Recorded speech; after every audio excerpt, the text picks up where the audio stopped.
Dernière nouvelle.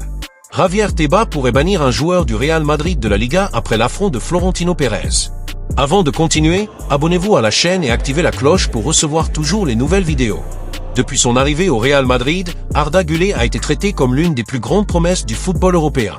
Le jeune milieu de terrain turc, qui a brillé au Fenerbahçe avant de débarquer en Espagne, est arrivé au Santiago Bernabéu avec de grandes attentes, vu comme un talent rare capable de devenir l'un des protagonistes du futur du club. Sa technique, sa vision du jeu et sa capacité de décision ont attiré l'attention des géants du football européen et le Real Madrid a misé gros pour garantir son transfert. Cependant, l'adaptation du joueur n'a pas été facile. Güler a traversé une série de blessures depuis son arrivée, retardant ainsi ses débuts et compliquant son développement au sein de l'équipe. De plus, la forte concurrence au milieu de terrain, avec des joueurs comme Jude Bellingham, Modric, Kroos, Camavinga et Valverde, a rendu encore plus difficile la quête d'un poste. Même une fois physiquement rétabli, Güler a eu du mal à obtenir des minutes de jeu, provoquant une frustration parmi les supporters qui attendent impatiemment de voir son véritable potentiel. Maintenant, face à la pression médiatique et aux rumeurs d'insatisfaction, la grande question, Güler aura-t-il le temps et la patience de s'imposer dans le club le plus exigeant du monde, ou son passage au Real Madrid sera-t-il plus court que prévu? Depuis le début de l'année 2024, la situation d'Arda Güler au Real Madrid fait débat parmi les supporters et les analystes. Bien qu'il soit arrivé comme l'une des plus grandes promesses du football européen, le jeune Turc a rencontré des difficultés pour trouver sa place dans l'équipe de Carlo Ancelotti. Avec seulement 291 minutes de jeu cette saison et participant à seulement 16 matchs, Güler a eu une présence discrète sur le terrain. Pour un joueur talentueux et habitué à être une figure centrale dans son ancienne équipe, ce manque d'opportunités soulève naturellement des questions. Certains médias européens ont commencé à rapporter que le joueur serait insatisfait de sa situation actuelle au club et qu'il pourrait chercher à partir lors du prochain mercato. La principale raison de cette insatisfaction supposée serait le manque de minutes de jeu. Güler, qui a quitté le Fenerbahçe comme l'un des joueurs les plus prometteurs du football mondial, s'attendait à avoir plus d'occasions de démontrer son talent au Real Madrid. Cependant, avec la forte concurrence au milieu de terrain et en attaque, le joueur a été souvent mis de côté. Tandis que des joueurs comme Brahim Diaz, Camavinga et Rodrigo ont réussi à se faire une place dans l'équipe titulaire au fil de la saison, Güler continue de lutter pour une vraie chance de montrer son potentiel. Cela soulève des doutes sur sa position réelle au sein de l'équipe et jusqu'à quel point le club le considère comme un élément clé pour le présent et l'avenir. Les spéculations sur une éventuelle sortie de Güler ont pris de l'ampleur ces dernières semaines, surtout après que des rumeurs aient indiqué que des clubs de différentes ligues suivent de près sa situation au Real Madrid. Des équipes de la Premier League, de la Serie A et même de la Bundesliga seraient intéressées par le joueur si celui-ci décidait de quitter le Santiago Bernabéu. L'une des options envisagées serait un prêt afin que le Turc puisse accumuler des minutes et revenir plus préparé pour lutter pour une place dans l'équipe du Real Madrid. Ce modèle a déjà été adopté avec d'autres jeunes talents dans le passé, comme Martin Degar et Takefusa Kubo, qui ont quitté le club en prêt avant de poursuivre leur carrière ailleurs. Un autre facteur qui alimente les spéculations est la propre frustration du joueur. Bien que Güler n'ait pas exprimé publiquement de mécontentement, il est naturel pour un jeune talent, habitué à être au centre du jeu, de se sentir mal à l'aise après avoir passé autant de temps sur le banc. Les joueurs de son âge cherchent généralement un développement constant, et le manque de minutes pourrait nuire à son évolution technique et tactique. De plus, son faible temps de jeu pourrait également impacter sa position en sélection turque, où il est perçu comme une pièce essentielle pour l'avenir du football du pays. S'il continue à ne pas avoir de place au Real Madrid, le joueur pourrait envisager qu'un changement d'air serait la meilleure solution pour sa carrière. D'autre part, il est important de se rappeler que les jeunes joueurs au Real Madrid traversent fréquemment un long processus d'adaptation avant de devenir des éléments clés de l'équipe. Carlo Ancelotti a souvent mentionné que des joueurs comme Vinicius Junior, Rodrigo et Valverde ont eux aussi connu des périodes de peu d'opportunités avant de se consolider dans l'équipe titulaire. L'entraîneur italien pense que Güler doit faire preuve de patience et comprendre qu'il est en concurrence avec certains des meilleurs joueurs du monde. Cependant, la grande question est de savoir si le joueur lui-même est prêt à attendre sa grande opportunité ou s'il préfère chercher un nouveau défi dans un autre club où il pourrait avoir plus de protagonisme dès maintenant. Quoi qu'il en soit, l'avenir d'Arda Güler au Real Madrid reste incertain. Tandis que Carlo Ancelotti assure qu'il n'y a aucun problème entre le joueur et le club, les rumeurs concernant une éventuelle sortie continuent de circuler. Si le Turc obtient plus de minutes et parvient à démontrer son talent, il pourrait suivre le chemin d'autres jeunes qui ont traversé une phase d'adaptation avant de briller au Santiago Bernabéu. Mais si le manque d'opportunités persiste, un transfert, qu'il soit temporaire ou définitif, pourrait finir par devenir une solution inévitable. Il reste à savoir quelle sera la décision du joueur et de la direction du Real Madrid dans les mois à venir.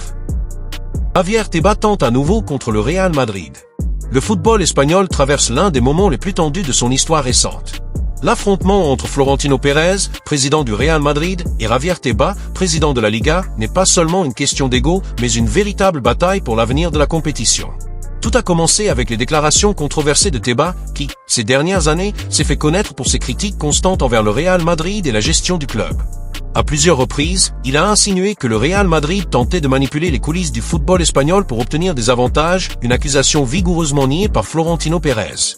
Cependant, le déclencheur de cette guerre a eu lieu lorsque Tebas a franchi la ligne en lançant des attaques directes contre le club et son président, allant jusqu'à utiliser des termes offensants qui ont rapidement fait la une des médias. Pour beaucoup, c'était un acte désespéré d'un dirigeant qui sentait sa position menacée, car il y avait un mécontentement croissant envers sa gestion de la Liga. La relation entre Pérez et Tebas n'a jamais été des plus cordiales, mais ces derniers mois, la tension a atteint un niveau incontrôlable. Le président de la Liga, au cours de son mandat, a toujours montré un certain favoritisme pour des politiques qui ont souvent nui au Real Madrid. Florentino, quant à lui, a toujours été l'un des dirigeants les plus puissants du football mondial, connu pour sa stratégie et sa capacité à influencer les décisions en coulisses. Cependant, cette fois, la situation a échappé à tout contrôle. Les insultes de Tebas n'étaient pas simplement une question de rivalité institutionnelle, mais un véritable attaque contre le Real Madrid, un club qui représente l'une des plus grandes puissances du football mondial. Cela a conduit Pérez à prendre une décision radicale, poursuivre Tebas en justice pour diffamation et préjudice moral, tout en exposant publiquement les failles de la gestion de la Liga. Mais l'affrontement ne s'est pas limité aux paroles. Le véritable conflit a pris forme sur le terrain lorsque des décisions controversées de l'arbitrage ont directement pénalisé le Real Madrid. Le point de non-retour a été un match joué en février où des erreurs manifestes de l'arbitrage ont compromis le résultat de la rencontre, menant le Real Madrid à une défaite injuste. L'incident le plus scandaleux a été l'expulsion de Jude Bellingham pour un carton rouge qui, selon les experts, n'aurait jamais dû être appliqué. Les images du match ont fait le tour du monde et des analystes de l'arbitrage ont confirmé que le Real Madrid avait été clairement désavantagé. Pérez n'a pas perdu de temps et a ajouté cet incident à sa plainte contre Tebas, suggérant que la Liga manipulerait l'arbitrage pour déstabiliser le club. La réponse de Florentino Pérez a été rapide et ferme. Il a lancé une campagne pour exposer les erreurs de l'arbitrage et montrer que le Real Madrid était victime de persécutions au sein de la Ligue elle-même. En plus de porter l'affaire devant les tribunaux, il a également commencé à mobiliser les supporters, qui ont rapidement adopté la cause. Dans les stades, les cris de protestation contre Tebas et la Liga sont devenus courants. Lors des matchs au Santiago Bernabéu, les supporters ont commencé à brandir des banderoles contre la gestion de Tebas, réclamant des changements drastiques dans la gestion du football espagnol. Le mouvement a gagné en force sur les réseaux sociaux, avec des hashtags comme #ForaTebas et #JustiçaParaRealMadrid dominant dans les discussions. La mobilisation des supporters a exercé une pression considérable sur le président de la Liga, le forçant à prendre la parole sur l'affaire. Cependant, au lieu de tenter de calmer la situation, Tebas a décidé de riposter. Lors d'un événement public, il a fait de nouvelles déclarations controversées, se moquant des accusations de Florentino Pérez et affirmant que le Real Madrid se considérait comme le propriétaire de la Ligue. Pour beaucoup, il s'agissait d'une tentative désespérée de détourner l'attention des accusations formulées par le président du club madrilène. Cependant, cette stratégie n'a pas fonctionné. Pérez a réussi à obtenir le soutien d'autres entités sportives et de dirigeants influents qui étaient également mécontents de la gestion de Tebas. Les clubs plus petits, qui se plaignent depuis des années de la division inégale des recettes de la Liga, ont commencé à voir en Florentino un agent de changement potentiel dans le football espagnol. Le conflit, qui avait commencé par des échanges d'insultes, est désormais devenu une bataille politique et juridique qui pourrait définir l'avenir du football en Espagne. La grande question qui se pose, jusqu'où cette guerre peut-elle aller ? Florentino Pérez semble déterminé à aller jusqu'au bout pour renverser Tebas et réformer la Liga. D'un autre côté, Tebas ne semble pas prêt à reculer, utilisant tous les moyens possibles pour affaiblir le Real Madrid et maintenir son pouvoir sur le football espagnol. Ce qui était autrefois un simple conflit de déclarations est désormais devenu une véritable guerre en coulisses, où chaque mouvement peut avoir des conséquences énormes pour l'avenir de la compétition. Face à l'offensive de Florentino Pérez et à la mobilisation des supporters du Real Madrid contre sa gestion, Javier Tebas avait besoin d'une riposte qui pourrait détourner l'attention du public, en même temps, affaiblir la position du club madrilène dans la dispute judiciaire et médiatique. L'opportunité s'est présentée avec un scandale impliquant Raúl Asensio, un joueur actuellement impliqué dans une procédure judiciaire en Espagne pour un acte +18. Tebas a vu dans cette affaire l'occasion de renverser la situation et a utilisé sa position de président de la Liga pour prendre une décision sans précédent, interdire à Asensio de jouer tant que son affaire n'était pas résolue par les tribunaux. Cette décision a suscité un intense débat dans le monde du football et a été interprétée par beaucoup comme une manœuvre politique pour déstabiliser encore davantage le Real Madrid et détourner l'attention des accusations formulées par Pérez.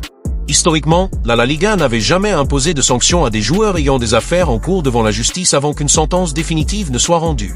D'autres athlètes impliqués dans des enquêtes similaires, y compris des noms de premier plan du football espagnol, ont continué à jouer normalement jusqu'à ce qu'une décision judiciaire soit prise. Cependant, dans le cas d'Asensio, Tebas a insisté pour adopter une position stricte, affirmant que la suspension préventive était nécessaire pour préserver l'image de la compétition.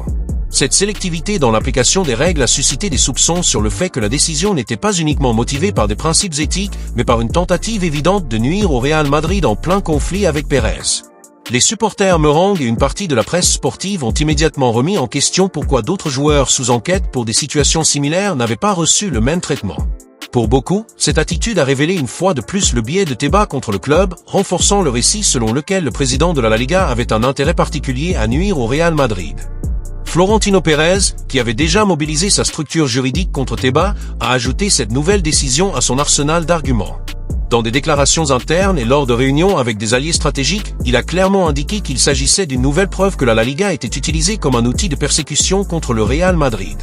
Le club, de son côté, a commencé à préparer une défense formelle pour contester la décision, affirmant qu'empêcher un joueur de jouer sans une condamnation définitive violait les droits de travail et les droits sportifs de l'athlète.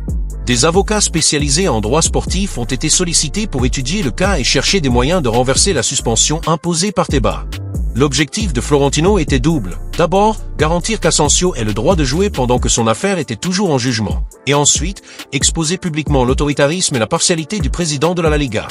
Pendant ce temps, la décision de Tebas a causé une fracture au sein même du monde du football espagnol. Certains dirigeants de clubs rivaux du Real Madrid ont soutenu la mesure, arguant que la Liga devait adopter une position plus stricte vis-à-vis des joueurs impliqués dans des scandales hors du terrain. Cependant, d'autres présidents de clubs ont commencé à exprimer des préoccupations quant aux précédents dangereux qui étaient en train de se créer. Si un joueur peut être suspendu avant même une condamnation, qui garantit que cette pratique ne sera pas utilisée contre d'autres clubs à l'avenir?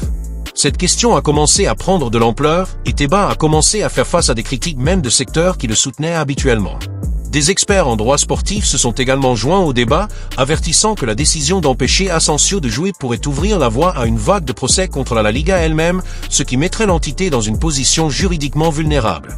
La situation est devenue encore plus délicate lorsque certains médias espagnols ont commencé à révéler des informations sur le dossier d'Asensio, soulignant que l'affaire était loin d'être conclue et qu'il n'y avait pas de preuves concrètes